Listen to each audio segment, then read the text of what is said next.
I was able to stack up 57,416 points for Damage Wasps during Locked Gate on Blue Gate. Now, in order to be effective with setting a high score in this challenge, you're going to need to do some Snitch Scanner farming. One of my favorite places to do that is on Locked Gate, and it's at the Overlook Airshaft. You can see a lot of the snitch spawns from this location, and it makes it really easy to use something like a Renegade to aggro them to you and take them out to stack them up. I was able to get 2 full rows of Snitch Scanners in just a 30-minute match on Locked Gate. So you can do it really quickly as long as you're not being contested by other raiders while you do it. An easy method to taking out a snitch is to hit it once with a renegade or even an anvil, and then use a seeker grenade to take it out once it gets close to you. If you don't have the opportunity to use Lock Gate to farm snitches, a decent backup is an electromagnetic storm on Spaceport, or even a night raid on the same map. Go to the departures building and you can see 3 to 4 different snitches across the map from this location.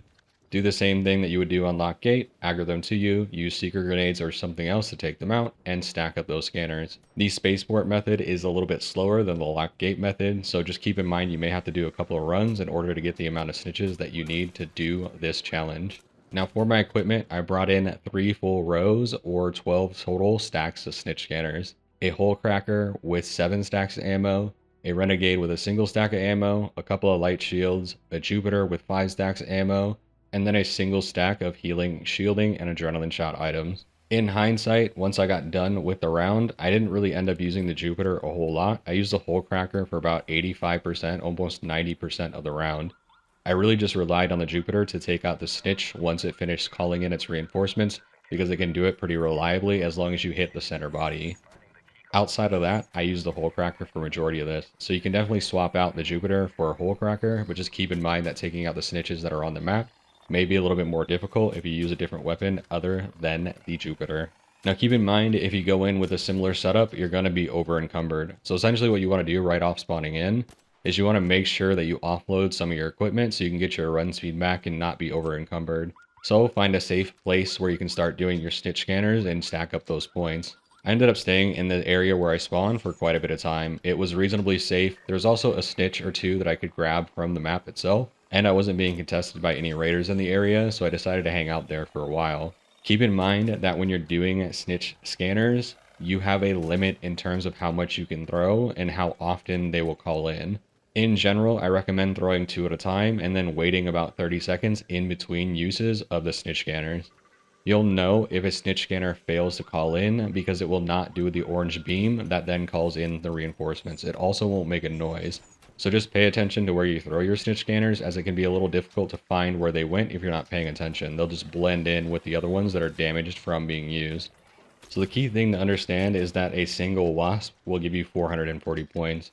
So each Snitch Scanner is essentially worth 880 points, and each stack of Snitch Scanners is worth 2,640 points. Now, in terms of your Hullcracker management for dealing with the snitches, keep in mind that as long as you hit all of your shots, a single stack of your Hullcracker will take out 1 full row of Snitch Scanners.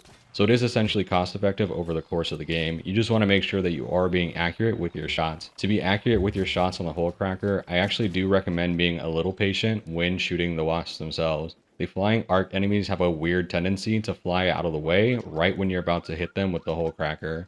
Whereas if you wait for them to fly around and then settle in place right when they're about to attack you, which you can know from the laser beam that will come out of them once they're charging up their little machine gun, you can then easily use the Hullcracker and not miss shots because they're sitting still in the air, and it makes those shots really easy and really reliable. And you want to try and preserve your Hullcracker rounds for as much as you can throughout this match. Now keep in mind that as you use your Snitch Scanners, you're going to create a lot of smoke from the Wasp eliminations. So you want to try and use the bulk of your Snitch Scanners not at the location that you're going to set up to do the farming for the rest of the round. Otherwise, you're just going to create a giant smoke screen, and it makes it a lot more difficult to see the enemies clearly and hit your shots accurately. Now, once you've worked through a decent portion of your Snitch Scanners and you're no longer over encumbered, you do want to head to the Overlook Airshaft. This is my preferred place to set up. It has a really great visibility on the snitches like we talked about during the Snitch Scanner farming part, and it is great for you to stack up points and grab more Snitch Scanners to use for the rest of the match. Now, in terms of dealing with the snitches, my process for dealing with the snitches on the map was to use my Renegade to shoot at them or hit them from a distance and then aggro them to me, and then I would swap out the Renegade for the Jupiter. And this is the key thing that you really need to try and be good on when you're doing this challenge, is when the snitch is starting to call in reinforcements, it will do a 3 alarm chime before its 4th and final alarm where it actually starts to call in the reinforcements. The moment that it does that 4th chime is the moment that it starts to fly away, and it becomes considerably harder to hit and considerably harder to take out. So you need to get your timing down really, really good to make sure that you can take out the snitch right as it calls in reinforcements, so you can get the 2 additional wasps and the hornet that spawns, and then get the snitch scanner off of the snitch itself, which is huge for your trial score. Additionally, on top of that, you can loot the hornets to get more medium ammo and keep your renegade or osprey or whatever else you brought flush with ammo throughout this game. Now, talking about looting in general, I did come into the round with only a single stack of healing and a single stack of shielding, and a big part of that is that I was planning on looting the bodies to get the arc power cells, which will recharge 2 bars of my shield, and then also was keeping an eye out for thermal lining so I could create some bandages if I needed to. This just ended up saving me space so I could bring in more Snitch Scanners, and it enabled me to be able to get a little bit more points throughout this match. Now, when it comes to looting the snitches for the Snitch Scanner, when possible, I recommend looting all of the components or even just salvaging the components off of them so that the snitch's body ends up disappearing from the map. As the game progresses, it becomes a little bit more challenging to remember and see which snitch body is the one that you're able to get the Snitch Scanner off of.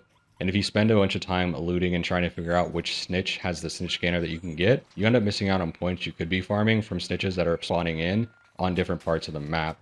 And you have so many bodies that are now stacked up as the game's gone on that it just becomes a needle in a haystack, and it's hard to know where you need to go when you have 18 different smoke clouds trying to direct you to where a body is. So just keep that in mind, that you can end up losing points if you don't manage looting the snitches' bodies as you go. Now, beyond that, I do highly recommend that you pay attention for rats. I've done this challenge in this place a bunch of times, and I've gotten ratted at least a couple of times.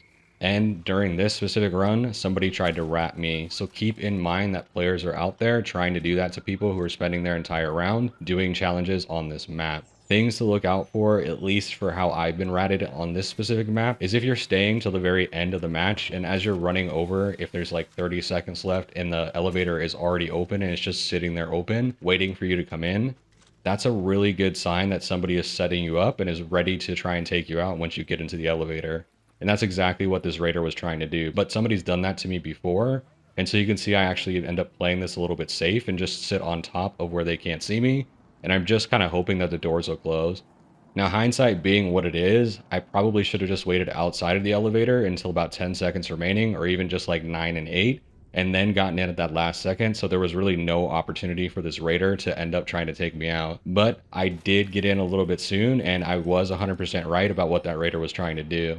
So thankfully and luckily, I was able to dodge enough damage that I was able to get back to Speranza safely. But just keep in mind that if you see that elevator open, in most cases, it's not a friendly player that's doing that for you. It's somebody who wants to end your trials run and take you out at the last second. This is what rat behavior looks like, so keep an eye out for it and keep yourself safe and keep your trial score safe.